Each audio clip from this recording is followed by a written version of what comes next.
नमस्कार मेरे सभी प्यारे साथियों को। आशा करता हूँ आप सभी ठीक हो गए। आज हम अपनी 7th क्लास की जो पॉलिटी है वो कवर अप करेंगे। ये भाई मैराथन क्लास रहेगी आपकी, जो नई एनसीईआरटी और जो आपके पुरानी एनसीईआरटी है, न्यू और ओल्ड, दोनों के अकॉर्डिंग हमने ये नोट्स बना रखे हैं। ठीक है, चलो भाई स्टार्ट करते हैं। समानता।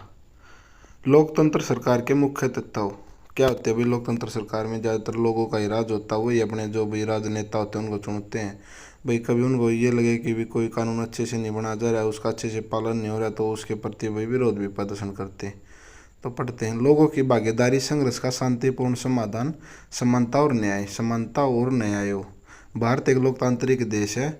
समानता लोकतंत्र के मुख्य विशेषता है। जो लोकतंत्र देश है उसकी समानता, सभी में भाई समान टाइप से व्यवहार किया जाना भाई सब चाहिए सभी के साथ, और इसकी कार्य प्रणाली सभी पहलुओं को प्रभावित करती है। मताधिकार की समानता। भारत लोकतांत्रिक देश है जहां सभी वयस्कों को मत देने का अधिकार है, चाहे उनका धर्म कोई भी हो, शिक्षा का स्तर या जाति कोई भी हो, वे गरीब हो या अमीर हो, सभी को मताधिकार का आधार है, अधिकार है। तो भाई क्या होता है मताधिकार का? जब आप 18+ होते हो तो आप भाई वोट डाल सकते हो। पहले क्या होता था भाई 1900 में भाई ऐसे होता, या तो जो शिक्षित आदमी है या फिर जो अमीर आदमी उन्हीं को वोट डालने का अधिकार था भाई, वही अपने राजनेता नेता को चुनते थे। आज के टाइम पे भाई कोई व्यक्ति हो, किसी भी वर्ग का हो या किसी भी धर्म का हो, या भाई उसका रंग भेद कैसा भी हो, तो उसको वोट डालने का अधिकार है। सार्वभौमिक वयस्क मताधिकार, ये जो मैंने बता दिया भाई 18 से प्लस सभी नागरिक जो अपनी जाति या शिक्षा, धर्म, रंग, नस्ल और आर्थिक स्थिति की परवाह किए बिना 18 या उससे अधिक उम्र के होते तो वो वोट देने के लिए स्वतंत्र है। यह सभी लोकतंत्रों का आवश्यक पहलू है। ये समानता के विचार पर आधारित है। भाई ये जो लोकतंत्र है भाई ये उनका एक मेन पहलू है कि सभी को वोट डालने का अधिकार रहे। अन्य प्रकार की असमानता। निर्धन होने के अतिरिक्त भारत में लोगों को अन्य कारणों से भी असमानता का सामना करना पड़ता है, जैसे भाई जातिगत। न्यूज़पेपर में वैवाहिक विज्ञापन, भाई उसमें बोलेंगे जाति, भाई जाट हो या भाई और अदर जो भी जिस टाइप से हो। धर्मों के आधार पर भाई हिंदू, मुस्लिम, सिख, ईसाई, इस टाइप से। लिंग व जन्म के स्थान के आधार पर भाई यह कौन से राज्य से या कौन से स्थान से आता, भाई क्या क्षत्रिय या पुरुष, इस टाइप से। भाई जैसे पुरुषों को ज़्यादातर प्रायोरिटी दी जाती है, महिलाओं को कम, उस टाइप से। मानवीय गरिमा। जब लोगों के साथ असमानता का व्यवहार होता है तो उनके सम्मान को ठेस पहुंचती है। भाई कोई भी व्यक्ति किसी भी प्रकार का कार्य कर रहा है, जब वही इन्होंने एग्जाम्पल दे रखा था कि वो फेंक के पैसे देने को भाई सम्मान नहीं मानता, उसको वह असम्मान के रूप में देखता है। अगर वो जो उसकी मेहनत की कमाई उसको आराम से दी जाए तो वो उसको सम्मानपूर्ण ले लेगा। तो इससे उसके जो भी मानवीय गरिमा उसको ठेस पहुंचती है। भारतीय लोकतंत्र में समानता। संविधान सभी व्यक्तियों को समान मानता है, जिसका अर्थ होता है कि देश के व्यक्ति, चाहे वह पुरुष हो या स्त्री, किसी भी जाति, धर्म, शिक्षक और आर्थिक पृष्ठभूमि से संबंध रखते हो, वह सब समान माने जाएंगे। ठीक है भाई, उन सभी को समान माना जाएगा। अपना जो भारतीय लोकतंत्र है वो एक समान रूप से सभी को देखता है। संविधान द्वारा प्रावधान। कानून की दृष्टि में हर व्यक्ति समान है, चाहे वो किसी भी धर्म, जाति या किसी भी स्थान से हो। किसी भी प्रकार से धर्म, जाति, वंश, जन्म स्थान, लिंग के आधार पर भेदभाव नहीं होगा। सार्वजनिक स्थानों पर जाने का अधिकार। अस्पृश्यता का उन्मूलन। भाई क्या होता था पहले के टाइम में, जो भी नीची कही जाने वाली जातियाँ और जातियाँ होती थी उनको भी मंदिर में प्रवेश नहीं दिया जाता था। लेकिन जैसे जैसे भाई संविधान में भाई ये नियम बनाए गए कि भाई सभी को हर जगह जाने का जो है ये नियम बनाया गया कि भाई कोई भी किसी को कहीं पे भी जाने से नहीं रोक सकता।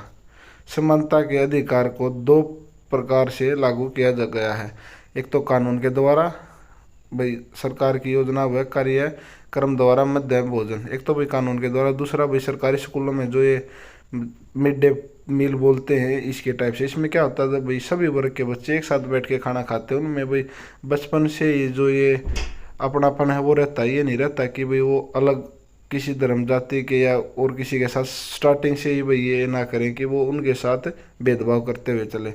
मिड डे मील सर्वप्रथम तमिलनाडु में लागू 2001 में उच्चतम न्यायालय द्वारा सभी राज्यों में लागू किया गया। भाई मिड डे मील कब लागू किया गया? सर्वप्रथम तमिलनाडु में लागू हुआ था भाई ये, और कब हुआ था? 2001 में। ठीक है।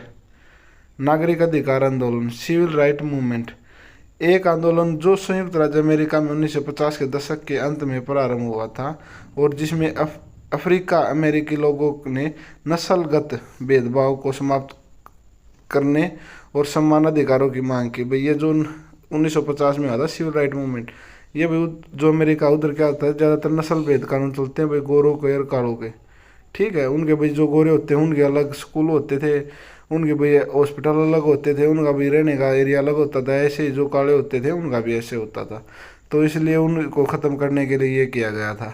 1965 के नागरिक अधिकार अधिनियम के नस्ल, धर्म और राष्ट्रीय मूल के आधार पर भेदभाव को निषेध कर दिया गया। 1965 में भाई इसको ख़त्म कर दिया गया था। अब है भाई 1995 भारत सरकार विकलांगता अधिनियम। विकलांग व्यक्तियों को समान अधिकार दिया जाएगा और निःशुल्क शिक्षा सरकार उन्हें मुख्य धारा से जोड़े। भाई उनको निःशुल्क शिक्षा दी जाए ताकि वो भाई अगर गरीब परिवार से हैं तो वो भी भाई पर्याप्त रूप से अपनी जो शिक्षा है वो प्राप्त कर पाएँ। स्वास्थ्य में सरकार की भूमिका। स्वास्थ्य, बीमारियों व चोट आदि से मुक्त रहना, स्वच्छ पानी, प्रदूषण मुक्त वातावरण, भरपेट भोजन, घुटन भरी अवस्था से मुक्ति, ये भाई सभी जो हैं ये हमें सरकार को मुहैया कराना पड़ता है हमें। ठीक है भाई, वो हमें बीमारियों से बचाएगी, हमें भाई भरपेट भोजन भी देगी और हर एक चीज़ देगी हमें। ठीक है। सार्वजनिक, वह सेवा या कार्य जो देश के सब लोगों के लिए और मुख्य रूप से सरकार द्वारा आयोजित किया जाता है। स्कूल, अस्पताल, टेलीविज़न इत्यादि सेवा की मांग कर सकते हैं, स्थानीय की सवाल उठा सकते हैं। जो सार्वजनिक सेवा जिसको भाई हम सब यूज करते हैं, जैसे भाई अस्पताल हो गया, स्कूल हो गया। ठीक है, उनको। निजी, वह सेवा या कार्य जो किसी व्यक्ति या कंपनी द्वारा अपने लाभ के लिए आयोजित किया जाता है। निजी सेवाएं वो होती है भैया, तो कोई प्राइवेट स्कूल हो गया या भाई कोई प्राइवेट हॉस्पिटल होगा जिसको भाई किसी एक या दो आदमी संचालित करते हैं, ये नहीं कि वो सरकार के अंडर में आता है, उसे भाई निजी सेवाएं करते हैं। वो जो सार्वजनिक होते हैं उनसे भाई ज़्यादा कॉस्टली भी होते हैं। सार्वजनिक स्वास्थ्य सेवाएं, स्वास्थ्य केंद्र वह अस्पतालों की एक श्रृंखला है, यहाँ सरकार द्वारा चलाई जाती है। ग्राम स्तर पर एक स्वास्थ्य सेवा भी जो ग्राम स्तर पर होती है अपनी छोटी, उसको क्या बोलते हैं, वहाँ पे भाई कौन कौन होते हैं बोलते नहीं, वहाँ पे कौन कौन, एक नर्स होती है, एक ग्राम स्वास्थ्य सेवक होता है। यह कई गांव की ज़रूरतों को पूरा कर सकती है, एक गांव में भी हो सकती है और ये एक दो तीन गाँव को की भी ज़रूरतों को पूरा करते हैं। फिर आता अपना आपका जिला अस्पताल, जिला स्तर पर यह स्वास्थ्य केंद्रों की देखभाल करता है। बड़े शहरों में कई सरकारी अस्पताल होते हैं। निजी स्वास्थ्य सेवाएं, इन पर सरकारी स्वामित्व व नियंत्रण नहीं होता, इनमें धन व्यय करना पड़ता है। ग्रामीण क्षेत्रों में पंजीकृत चिकित्सा व्यवसाय आरपीएम मिल जाते हैं। जो ग्रामीण क्षेत्र होते हैं वहाँ पे क्या होते हैं, ज़्यादातर जो प्राइवेट छोटे डॉक्टर हैं वो मिल जाते हैं। केरला, 1996 में केरल सरकार ने राज्य में कुल बजट का 40% पंचायतों को दे दिया गया, जिससे वहाँ पर्याप्त मात्रा में स्वास्थ्य सुविधाएं सुनिश्चित की जा सके।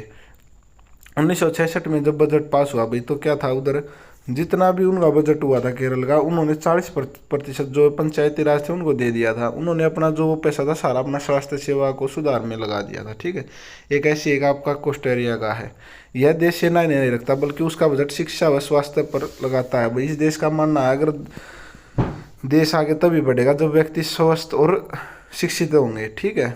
ओपीडी, आउट पेशेंट डिपार्टमेंट, बाह्य रोग विभाग का संक्षिप्त रूप है। अस्पताल में किसी विशेष वार्ड में भर्ती होने से पहले रोगी ओपीडी में जाता है। ओपीडी में उसको फर्स्ट जांच करवानी पड़ती है, उसके बाद उसको भी अगर ज़्यादा क्रिटिकल कंडीशन है तो उसको एडमिट कर लिया जाता है। अब आता है भाई आपका राज्य शासन कैसे काम करता है। विधायक, विधानसभा में सदस्य को विधायक एमएलए कहा जाता है, मेंबर ऑफ लेजिस्लेटिव असेंबली। ठीक है।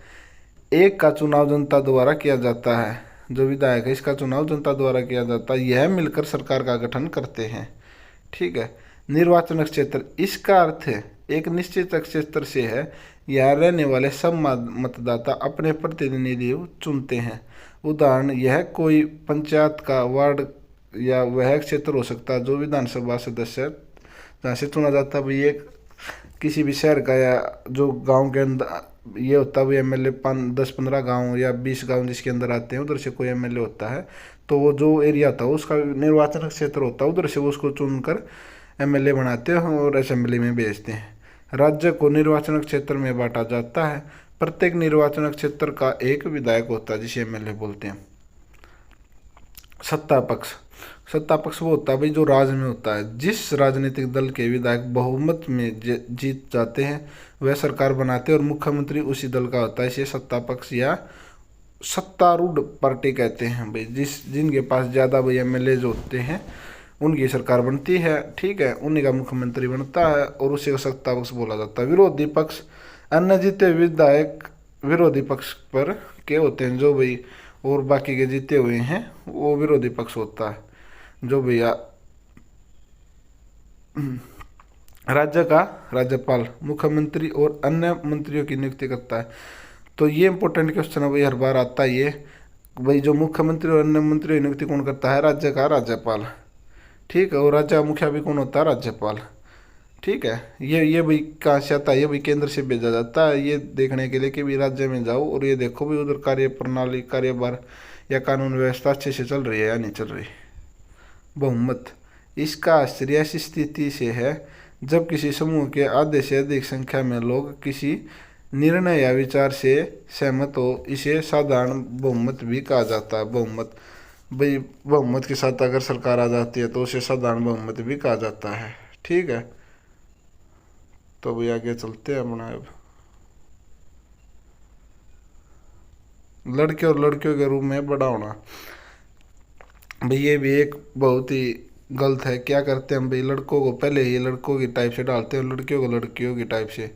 क्या करते हैं, लड़कों को भाई हम खेलने के लिए कार गाड़ी वगैरह देते हैं, लड़कियों को खेलने के लिए भाई गुड़िया वगैरह देते हैं, ठीक है। लड़कों को हम क्या करते हैं, लड़कों को भाई हम ये स्टार्टिंग से ये बोलते हैं कि रोते नहीं आप तो भाई बहादुर हो, अच्छे हो। लड़कियों को भाई ज़्यादातर सुशील और इस टाइप से हम व्याख्यात करते हैं।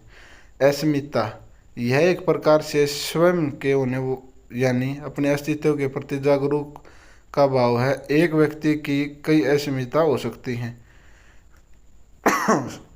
सॉरी भाई।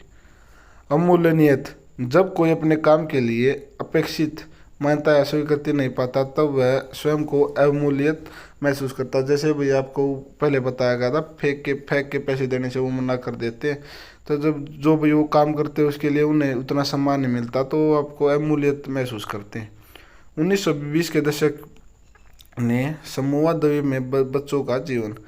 समोआ द्वीप प्रशांत महासागर के दक्षिण में स्थित द्वीपों के समूह का एक भाग है। 1920 की रिपोर्ट के अनुसार यहाँ के बच्चे स्कूल नहीं जाते थे। बच्चे घर का काम व मछली पकड़ने जैसे कार्य करते थे। और अब भाई 1960 के दशक में भाई मध्य प्रदेश में पुरुषों के रूप में बड़ा होना। क्या होता था भाई उस टाइम पे, भाई जो 6 क्लास तक बच्चे थे ना वो उनको फिर 6 क्लास के बाद अलग कर दिया जाता। लड़कों के लिए अलग स्कूल होते थे, लड़कियों के लिए अलग, या उसी स्कूल में डिस्ट्रीब्यूशन कर दिया जाता था। जो लड़कियों के खेल के मैदान थे वो भाई बंद होते थे और जो लड़कों के खेल के मैदान होते थे वो खुले मैदान में होते थे। लड़कियां स्कूल से केवल घर जाती थी एक सड़क के माध्यम से, परंतु वह सड़क लड़कों के लिए मनोरंजन का माध्यम रही है, ठीक है।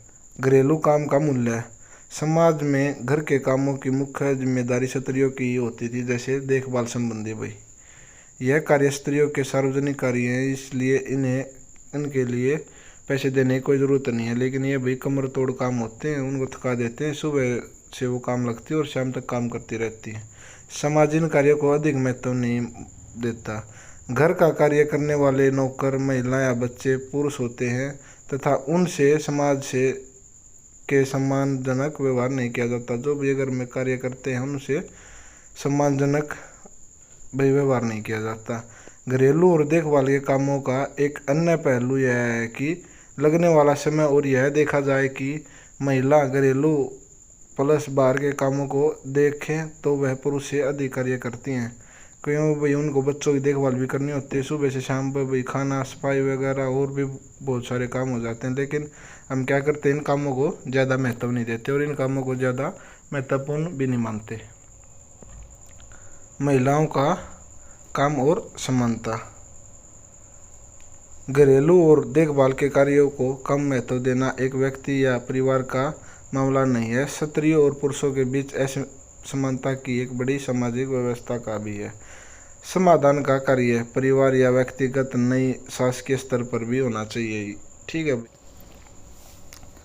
अब है सरकार के द्वारा उठाए गए कदम। आंगनवाड़ियाँ एवं बालवाड़ियाँ। भाई सरकार ने बोल रखा किसी भी संस्था में 30 या उससे ज़्यादा भाई कर्मचारी हैं तो उनको आंगनवाड़ी या बालवाड़ी के रूप में माना जाएगा। ठीक है। अब इसके बाद औरतों ने बदली दुनिया। व्यवसाय के क्षेत्र में महिलाएं। भाई ये क्या होता है, लोगों की पहले से रूढ़िवाद धारणाएं होती हैं तो क्या करते हैं वो, जैसे भाई पायलट है या पुलिस है या और कोई बेल्ट की सर्विस है, उसमें क्या किसको ज़्यादा प्राथमिक समझते हैं, वो सोचते हैं कि जो लड़के हैं वो ज़्यादा इनमें अच्छे रहेंगे। और जैसे नर्स वगैरह के लिए वो भी इनको प्रेफर करते हैं लेडीज़ को, वो सोचते हैं ये ज़्यादातर सहनशीलता भी नर्म होती हैं। ठीक है। परिवेश। हमारे चारों ओर परिवेश कुछ इस प्रकार से बना हुआ है कि लड़कों को ऐसी नौकरियों के लिए प्रेरित किया जाता है जिसमें भाई अधिक वेतन हो। ठीक है। जिससे उनका घर बार अच्छे से चल सके। परिवर्तन के लिए सीखना। आज अधिकांश बच्चे स्कूल जाते हैं परंतु अतीत में ऐसा नहीं होता था। केवल कुछ एक लोग ही पढ़े लिखे थे तथा अधिकांश लोग अपने घरों के व्यवसाय को ही अपना लेते थे या बुजुर्ग लोग जो कार्य करते हैं उसे ही सीख लेते थे और अपनी आजीविका चलाते थे। घर परिवार में लड़कियों की स्थिति और भी खराब थी। वह घर का सारा कार्य करती तथा व्यवसाय में सहयोग भी करती थी। उदाहरण के लिए कुम्हार के व्यवसाय में स्त्रियां मिट्टी एकत्रित करती थी और बर्तन बनाने के लिए उनकी सहायता करती थी। पहले तो भाई कुम्हार या सुनार थे तो उनके क्या करते थे, बच्चे या जो महिलाएं थी वो परिवार में ही जो कार्य होता था उसकी सहायता करती थी। 19वीं शताब्दी में परिवर्तन। शिक्षा के बारे में कई नए विचारों ने जन्म लिया। विद्यालय अधिक प्रचलन में आए। पहले बहुत कम थे और जो लेडीज है वो बहुत कम जाती थी। अब ये 2-3 महिलाएं इनके बारे में ये पढ़ लीजिए। राजसुंदरी देवी 1800 से 1890। यह पश्चिम बंगाल में पैदा हुई। 60 वर्ष की अवस्था में उन्होंने बांग्ला भाषा में अपनी आत्मकथा लिखी आमिर जेबन। यह किसी भी भारतीय महिला द्वारा लिखी गई पहली कविता थी। ठीक है, पहली आत्मकथा थी। राजसुंदरी देवी एक धनवान जमींदार परिवार की गृहिणी होने के बावजूद उन्होंने शिक्षा ग्रहण की। ये पूछा जाता है भाई सीधा सीधा कि आमिर जोबिन किसकी आत्मकथा है, ये राजसुंदरी देवी की। ठीक है। वर्तमान समय में शिक्षा और विद्यालय। भारत में हर 10 वर्ष पश्चात जनगणना होती है जिसमें विभिन्न आंकड़े सामने आते हैं। 1961 की जनगणना में पुरुषों का 40% शिक्षित था। इसकी तुलना में स्त्रियां 15% भाग पढ़ा लिखा है। 2011 की जनगणना के अनुसार पुरुषों का 82% शिक्षित तथा स्त्रियां 65% भाग पढ़ा लिखा था। ठीक है। सब लड़कियों की श्रेणी की तुलना में अनुसूचित जाति एससी, अनुसूचित जाति एसटी की लड़कियों की स्कूल छोड़ने की दर अधिक थी। और हमें एक जो अध्ययनों से ये पता चलता जो मुस्लिम है वो बहुत कम जाती थी और वो जो 2 से 3 क्लास पढ़कर स्कूल को छोड़ देती थी। संचार माध्यमों को समझना। मीडिया अंग्रेजी के मीडियम शब्द का बहुवचन है और इसका तात्पर्य उन विभिन्न तरीकों से जिनके द्वारा हर समाज में विचारों का आदान प्रदान करते हैं। मीडिया का अर्थ माध्यम, जनसंचार माध्यम टीवी, रेडियो और अखबार संचार माध्यमों के रूप में है जिनकी पहुंच लाखों लोगों तक है, देश और विदेश के जनसमूह तक। इसलिए उन्हें जनसंचार माध्यम या मास मीडिया कहते हैं। संचार माध्यम और तकनीक। अखबार, टेलीविज़न और रेडियो लाखों लोगों तक पहुंच सकते हैं क्योंकि इनमें एक विशिष्ट प्रकार की तकनीक का उपयोग किया जाता है। भाई क्योंकि कैसे अखबार है ज़्यादातर छपाई होकर भाई लाखों लोगों तक हम जो भी अपनी बात करना चाह रहे हैं वो चले जाते हैं। टेलीविज़न के माध्यम से भाई जैसे न्यूज़ वगैरह या रेडियो के माध्यम से। आजकल भाई सोशल साइट ज़्यादा हुई उनके द्वारा भी। ठीक है।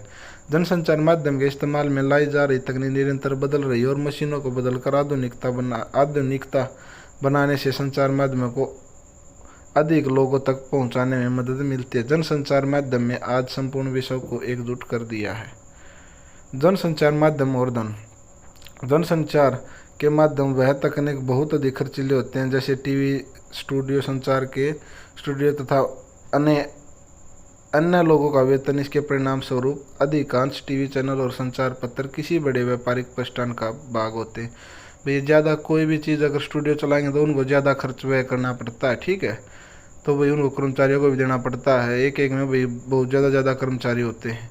जनसंचार माध्यम से अधिक धन की आवश्यकता होती है। इसके लिए वह निरंतर धन अर्जित करते हैं। इसका एक तरीका विज्ञापन है जिससे जनसंचार माध्यम को धन की आपूर्ति होती है। भाई वो किससे विज्ञापन देकर आप ये मैच देख रहे हो या मूवी देख रहे हो, उसमें कोई भी मैच देख रहे हो, बार बार जब भी और कंप्लीट होता है उसके बाद भाई वो दे दिया जाता है 1-1 2-2 मिनट की भी एडवर्टाइजमेंट। तो ये भाई जो इनकी सोर्स ऑफ इनकम है ये मेन है भाई। ये 8 से 10 सेकंड के वीडियो लगभग 1-2 लाख रुपए ले लेते हैं, ठीक है। संचार माध्यम और लोकतंत्र। लोकतंत्र में जनसंचार की भूमिका अत्यधिक महत्वपूर्ण मानी जाती है क्योंकि घटनाओं पर चर्चा करने में इसका अहम योगदान है। उदाहरण के लिए संचार माध्यमों से नागरिक जान सकते हैं कि सरकार किस प्रकार का कार्य कर रही है।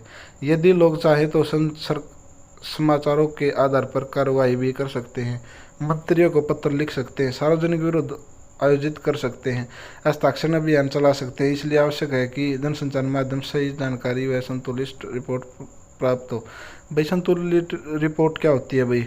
हमें कोई भी तथ्य किसी भी घटना के बारे में उसका पॉजिटिव पॉइंट भी दे दिया और उसका नेगेटिव पॉइंट भी दे दिया भाई। इससे ये बेनिफिट होंगे और इससे ये जो समस्याएं हमें आगे देखने को मिलेंगी। अगर हमें उसके प्रति भाई फिर भी कोई जवाब दे रहता है या हमें कोई शंका रहती है तो हम क्या कर सकते हैं भाई? विरोध कर सकते हैं, उसके प्रति हस्ताक्षर अभियान चला सकते हैं, ठीक है। मतलब क्योंकि ये हम क्यों कर सकते हैं? क्योंकि हम लोकतांत्रिक देश का हिस्सा है। ये है संतुलित रिपोर्ट। संतुलित रिपोर्ट वह होती है किसी भी विषय पर हर दृष्टिकोण से चर्चा की जाती है, फिर पाठकों को स्वयं अपनी राय बनाने के लिए स्वतंत्र छोड़ दिया जाता है। स्वतंत्र संचार माध्यम से तात्पर्य है कि उनके द्वारा दिए जाने वाले समाचार को कोई भी नियंत्रित या प्रभावित ना करे।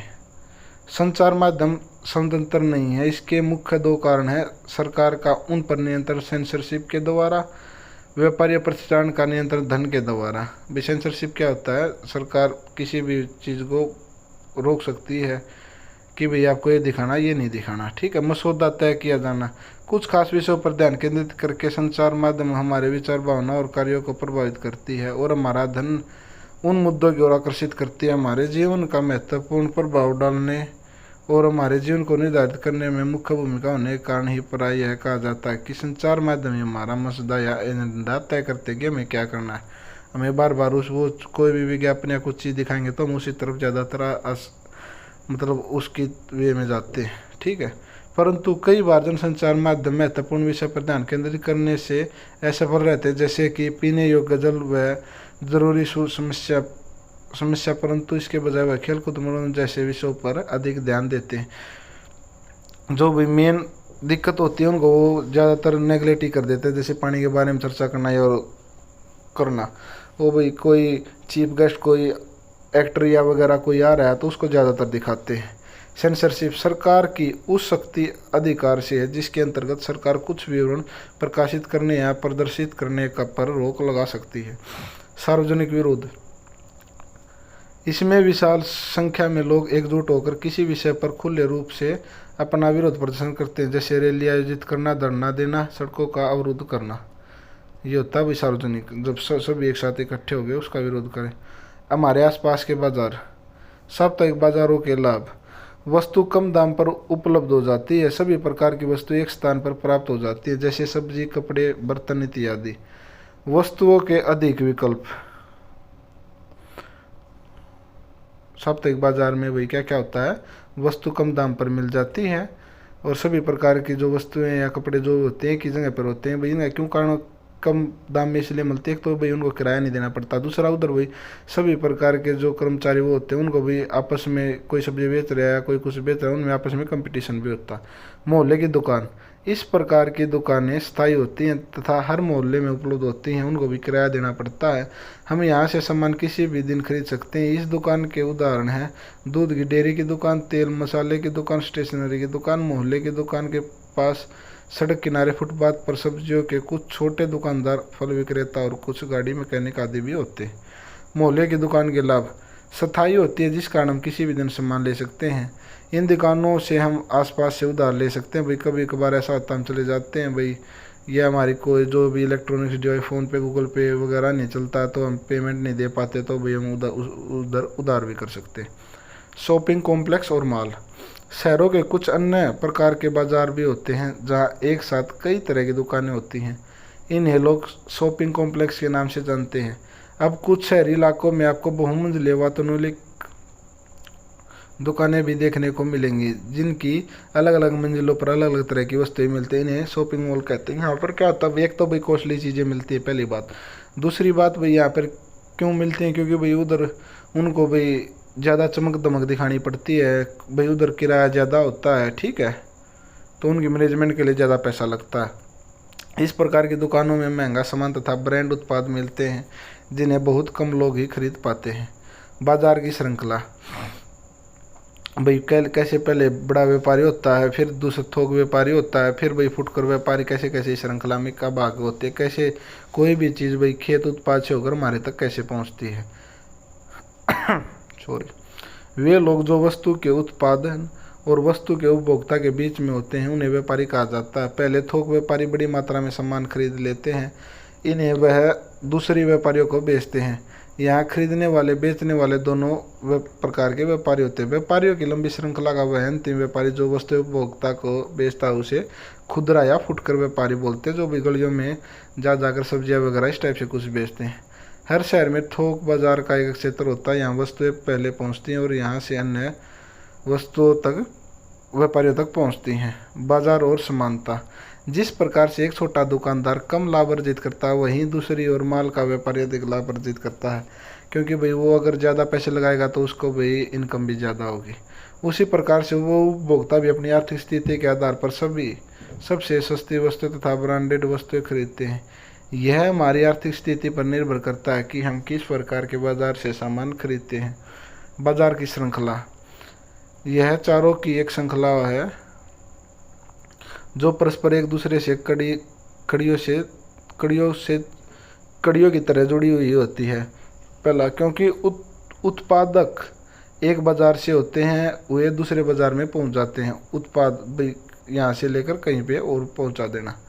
वो भाई एक बाजार में एक कीमत, एक बाजार में कमीज, भाई कैसे वह बनती है, कैसे कैसे उस पर भाई कुछ भी उसको प्रकाशित करने में कितने पैसे लगते हैं, या उसके जो वो उदाहरण है उसके लिए भाई कैसे कितने पैसे लगते हैं, फिर टैक्स वगैरह लगा के हम कई बार भेज रहे हैं तो इंपोर्ट एक्सपोर्ट में कितने पैसे लगते हैं, और फिर लास्ट में कितने जगह बिकती है। फिर उसमें वही बेनिफिट देखेंगे किसको ज़्यादा होता है। कर्नूल में कपास उगाने वाले एक किसान, यहाँ पर एक छोटे किसान संपन्न जो कर्नूल आंध्र प्रदेश के एक छोटे किसान की घटना बताई गई। यहाँ पर बताया गया कि कपास की खेती करने में अधिक निवेश की आवश्यकता पड़ती है, जैसे उर्वरक, कीटनाशक इत्यादि की, जिसके लिए छोटे किसान साहूकारों व धनी किसानों से कर्जा लेकर इसकी खेती करते हैं तथा उन्हें उनके लागत के अनुसार लाभ अर्जित नहीं हो पाता। छोटे किसानों के साथ अपना उत्पादन बेचने के लिए स्थानीय बाजार व व्यापारियों पर निर्भर रहना पड़ता है। इरोड का कपड़ा बाजार, ये इंपॉर्टेंट है, सीधा सीधा बोला जाता है भाई, हर बार सीटेट में आता है, हर बार। तमिलनाडु में सप्ताह में 2 बार इरोड का कपड़ा बाजार लगता है, जो संसार के विशाल बाजारों में से एक है। इस बाजार में आसपास के गांव में बुनकरों द्वारा बनाया गया कपड़ा भी बेचा जाता है। बाजार के पास कपड़ा व्यापारियों के कार्यालय हैं जो इस कपड़े को खरीदते हैं। इस बाजार में दुकानदार व्यापारियों के ऑर्डर के अनुसार कपड़ा तैयार करके लाते हैं यहाँ से कपड़े देश विदेश में भेजे जाते हैं। भाई एक दादन व्यवस्था है, ये भी इसी पे है। ये दादन व्यवस्था क्या होती है भाई, जो जिसको जितना कपड़ा, जिस व्यापारी जितना कपड़ा चाहिए वो क्या करता है भाई, उनको बुनकरों को उतना भाई वो जो धागा वगैरह है वो दे देता है या सूत दे देता है, ठीक है, उससे भाई वो उतना ही कपड़ा तैयार करके उनको दे देते हैं। इस व्यवस्था में भाई उनको लाभ देखो पहले क्या, एक तो भाई उनको अपनी पूंजी नहीं लगानी पड़ती, दूसरी एक उनको अपना सामान बेचने का भाई फिक्र नहीं रहता भाई, उनको तो जितना बनाना है वो ले जाएंगे, जो आनी है उसकी ये भाई, इनको भाई जो दर है वो बहुत कम मिलता है। इस व्यवस्था से बुनकरों को 2 प्रकार के लाभ होते हैं। सूत खरीदने के लिए अपना पैसा नहीं लगाना पड़ता, तैयार माल को बेचने की व्यवस्था पहले से रहती है, ठीक है भाई, जैसे मैंने पहले बताया। परंतु इस व्यवस्था में बुनकरों को कम लाभ अर्जित होता है, क्योंकि वह पूर्ण रूप से व्यापारियों पर निर्भर रहते हैं तथा कम दाम में कार्य को पूरा करते हैं। इस पूरी व्यवस्था में व्यापारियों को अधिक लाभ अर्जित होता है। किसको होता है? व्यापारियों को। दिल्ली के निकट वस्त्र निर्यात करने वाला कारखाना, व्यापारी बुनकरों द्वारा निर्मित कपड़ा इन कारखानों में या फैक्ट्रियों में बेचता है। यहाँ से तैयार माल को अमेरिका और यूरोप जैसे देशों में निर्यात किया जाता है। कारखाने कपड़ों को कम दाम पर खरीदते हैं तथा उसकी गुणवत्ता पर अधिक ध्यान देते हैं। यह अपना लाभ अधिक कमाने के लिए कामगारों को न्यूनतम मजदूरी देते हैं। संयुक्त राज्य अमेरिका में वह कमीज, वह कमीज जो भारत में तैयार की गई थी उसकी कीमत बहुत अधिक रखी जाती है, जिससे लाभ अधिक अर्जित होता है। ठीक है भाई, वो क्या करते हैं, एडवर्टाइजमेंट में पैसे लगाते हैं, इम्पोर्ट में लगाते हैं। ज़्यादातर जो लास्ट में जब कमीज तैयार हो जाती है, जो सबसे ज़्यादा बेनिफिट होता है भाई वो उसको सेलर को होता है, जो लास्ट में होता है। बाजार में लाभ कमाने वाला कौन? बाजार की एक श्रृंखला रुई के उत्पादनकर्ता को सुपरमार्केट की खरीदारी से जोड़ देती है। इस श्रृंखला की हर कड़ी पर खरीदना और बेचना होता है, जिसमें बहुत सारे लोग अपना लाभ कमाते हैं। बाजार और समानता। विदेशी व्यवसायी ने बाजार में अधिक मुनाफा कमाया, उसकी तुलना में वस्त्र निर्यात का लाभ मध्यम स्तर का रहा। दूसरी ओर वस्त्र निर्यातक कंपनी के कारोबार मुश्किल से अपनी रोजमर्रा की जरूरतों की पूर्ति लायक ही कमा सके, परंतु कपास उत्पादक व बुनकरों ने अधिक मेहनत की, परंतु उन्हें उनकी मेहनत का उचित मूल्य नहीं मिला।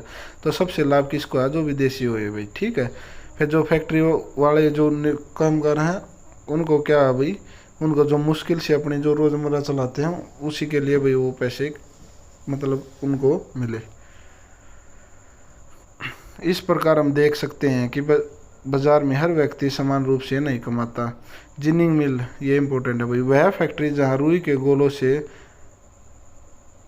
जो बीज होते हैं वो अलग किए जाते हैं। यहाँ पर रुई को दबाकर गट्ठर भी बनाए जाते हैं, जो धागा बनाने के लिए बेच दिए जाते हैं। ठीक है भाई, उनको जिनिंग मिल बोलते हैं।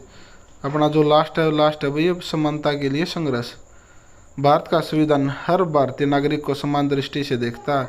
राज्य और उसके कानून की दृष्टि में किसी भी व्यक्ति के साथ उसकी जाति, लिंग, धर्म तथा अनेक अमीर या गरीब होने के आधार पर कोई भेदभाव नहीं किया जा सकता। प्रत्येक व्यक्ति नागरिक को मताधिकार है, वयस्क नागरिक को जो 18+ है। मताधिकार से हमारे भीतर समानता का भाव विकसित होता है, क्योंकि हमें भी वोट डालने की वोट की कीमत उतनी है जितनी किसी भी एक और व्यक्ति की। भारत में समानता का अधिकार। महिलाओं के द्वारा किए गए काम अक्सर ही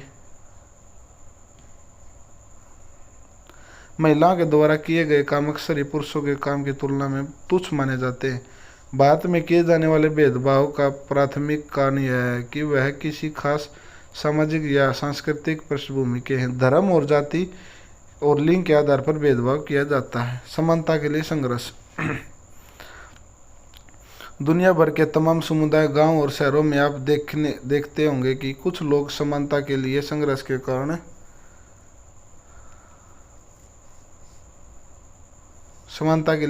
कारण सम्मान से पहचाने जाते हैं। यह लोग असमानता के विरुद्ध संघर्ष करते हैं और इन्हें समाज का समर्थन प्राप्त होता है। भारत में ऐसे अनेक संघर्ष याद किए जा सकते हैं जहां पर लोग ऐसे मुद्दों के लिए लड़ने को आगे आए जो उन्हें महत्वपूर्ण लगते हैं, जैसे महिलाओं का आंदोलन। मध्य प्रदेश का तवा मत्स्य संघ इसके महत्वपूर्ण उदाहरण है। ये भैया आपकी नई एनसीईआरटी उसमें नहीं है, पहले वाली में था, तवा मत्स्य संघ। लोग और समुदाय का विस्थापन हमारे देश में एक बड़ी समस्या का रूप ले चुका है। ऐसे में कई बार लोग संगठित होकर इसके विरुद्ध लड़ाई के लिए सामने आते हैं। देश में ऐसे बहुत से संगठन हैं जो विस्थापन के हक की लड़ाई लड़ रहे हैं। तवा मत्स्य संघ मछुआरों की सहकारी समिति का एक संघ है और सतपुड़ा के जंगलों से विस्थापित लोगों के अधिकारों के लिए लड़ रहा है। छिंदवाड़ा जिले की महादेव पहाड़ियों से निकलने वाली तवा नदी होशंगाबाद में नर्मदा मिलती है। ये बहुत इंपॉर्टेंट लाइन है भाई, इसमें क्वेश्चन आ सकता है आपका। तब आप पर एक बांध का निर्माण 1958 में आरंभ हुआ था और 1978 में पूरा हो गया था। इस कारण इस हिस्से में से लोगों को विस्थापित किया गया और खेतों की जमीन पर बांध का निर्माण कर दिया गया। इस कारण यह कि स्थानीय लोगों ने खेती को छोड़कर मछली पकड़ने का व्यवसाय आरंभ किया, जिससे वह अपनी आजीविका चला सके। 1994 में सरकार ने तवा बांध के एक क्षेत्र में मछली पकड़ने का काम निजी ठेकेदारों को सौंप दिया गया। ठेकेदारों ने स्थानीय लोगों को काम से अलग कर दिया और बाहरी क्षेत्र से सस्ते श्रमिकों को काम करने वालों को भी वो उधर ले आए थे, जिससे उनकी आजीविका थी उस पर बहुत असर पड़ा। काम वालों ने एकजुट होकर तय किया कि अपने अधिकारों की रक्षा के लिए लड़ने और संगठन बनाकर अब सामने खड़े होने का वक्त आ गया है। इस तरह तवा मत्स्य संघ का गठन हुआ और इस संगठन के सरकार से मांग की कि लोगों की जीवन निर्वाह के लिए बांध में मछली पकड़ने का काम जारी रखने की अनुमति दी जाए। और यह मांग करते हुए इन लोगों ने चक्का जाम कर दिया। फिर भाई इन्हीं को बाद में काम दे दिया गया था 5 साल के पट्टे पे, वो आगे देख लीजिए आप। 1996 में मध्य प्रदेश सरकार ने तय किया कि तवा बांध के जलाशय से मछली पकड़ने का अधिकार यहाँ के विस्थापित लोगों को ही दिया जाएगा। इस प्रकार सरकार ने 2 महीने बाद ही तवा संघ को बांध में मछली पकड़ने का 5 वर्ष का पट्टा देना स्वीकार कर लिया। तवा मत्स्य संघ के साथ जुड़कर मछुआरों ने लगातार अपनी आय में इजाफा दर्ज किया। यह इसलिए संभव हुआ कि उन्होंने हर एक सहकारी समिति बनाई जो पकड़ी गई मछलियों के प्रत्येक खेत की उचित कीमत सीधे उन्हें देती थी। भारत का संविधान एक जीता हुआ दस्तावेज। भारत का संविधान हम सभी को सम्मान मानता है। देश के सभी नागरिकों को समानता का अधिकार और भारत में जितने भी समानता के लिए आंदोलन चलाए गए उनका आधार संविधान रहा है। लोकतंत्र में कई व्यक्ति और समुदाय लगातार इस दिशा में कोशिश करते हैं कि लोकतंत्र का दायरा बढ़ता जाए और अधिक से अधिक मामलों में समानता लाने की जरूरत को स्वीकार किया जाए। समानता का मूल्य लोकतंत्र के केंद्र में है, परंतु कुछ मुद्दे लोकतंत्र के इस मूल भाव के लिए चुनौती है, जैसे देश की स्वास्थ्य सेवाओं का निजीकरण। भाई उन निजीकरण में दे देंगे तो वो बहुत कम कार्य करेंगे। भाई सरकार के माध्यमों पर व्यावसायिक गणनाओं का बढ़ाव, दबाव और नियंत्रण, महिलाओं के श्रम को कम मूल्य देना, किसानों की कमाई। ठीक है, तो भाई अपनी 7th क्लास की जो पॉलिटी वो कंप्लीट हो जाती है। भाई अब हम 8th की करेंगे। ठीक है, ऐसे ही आपके CTET से पहले हमें इनकी जो 6th 7th 8th की हिस्ट्री, पॉलिटिक्स और जियोग्राफी की जो मैथन क्लास है वो कंप्लीट करा देंगे। ओके, धन्यवाद भाई। चैनल को लाइक और सब्सक्राइब करें और वीडियो को पूरा देखें।